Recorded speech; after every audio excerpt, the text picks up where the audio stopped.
L'édition 2015 des Assises de la presse francophone sous haute surveillance en raison des multiples attaques terroristes. Plus de 300 professionnels de médias ayant en partage le français se sont donné rendez-vous à Lomé. Objectif, réfléchir sur la place de la femme dans les médias. Et puisque cet événement se tient au Togo, une question s'est invitée à l'ouverture de ces assises.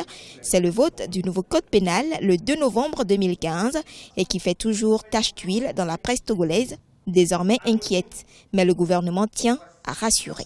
Je voudrais, en saisissant la balle au bond, en ma qualité de chef de gouvernement, et qui plus est, ancien député, rassurer nos compatriotes journalistes qu'il n'y a et il n'y aura guère d'épée de Damoclès qui va peser sur leur tête. La volonté des plus hautes autorités togolaises de créer des conditions idoines d'exercice de la presse s'est manifestée depuis 2004 par l'adoption du Code de la presse qui a dépénalisé les délits de presse.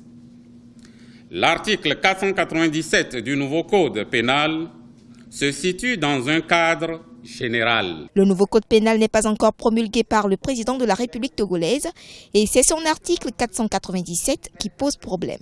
Plusieurs solutions sont donc envisagées au sein de l'Union de la presse francophone. Nous sommes en train de penser aussi qu'on fasse une relecture du texte et proposer un alinéa qui nous garantisse que cet article 497 ne sera pas appliqué. La tenue de ces assises à Lomé représente en outre un symbole fort pour le Togo.